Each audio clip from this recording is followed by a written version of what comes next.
Kua ngaro tētahi poraka whutupōro I whatua I ngā tau ko tahirau ki muri nei. Ko te whakapai he mea whānako te poraka nei te marama o pipiri. Heoi ko te pātai nui hiahara te take. Ka tahi anō tēnei kaupapa ka whiti kina e te rā. Kei a Mikey Sherman ngā whakamarama. Another famous victory in their centenary year for the New Zealand Māori. He whakataetai I whakapūmau anō I te ingoa whutupōro Māori I te ekenga o te kapa ki tōna kotahi rautau. Heoi e toru marama kua pahure, kei raro anō taua ingoa I te kapua pauri. Tino riri mātau, ko tēne mea ahurite ki te he koha ki te tima mo te whakanui ana te rautau, ngari ka koine te ahutanga ka tāhei tia. Ko te poraka whutupōro Māori o te kaitākoro ōmua a David Small tērā e kōrerotia nei, ko tahi rautau te tawhito.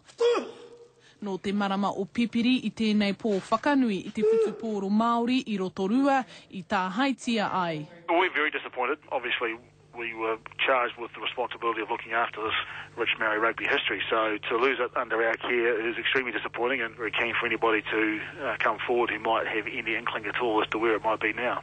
He mea tākoha te poraka nei e te whānau Small ki te uepu whutupōro o Aotearoa mō ngā mahi whakanui I te rautau. Ko ia te kaikape o te kapa Māori I tuki atu ki te kapa o Ahitereiria I te tau ko tahi mano I warau, te kau. Te musinga mai a tau a kēmu, ka tainoa ka tāpuki tia te kraua nei I roto I wetahi pepa, ka mawati I tana heeti.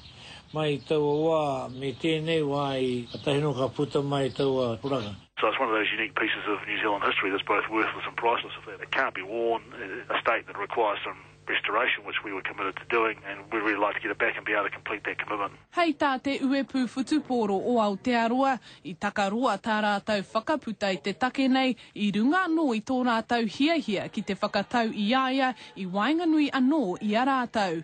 E ai ki te tari prihimana o te Waiariki, hei a pōpō ka puta o rātau whakaro mō te take nei. Mikey Sherman, Te Karere.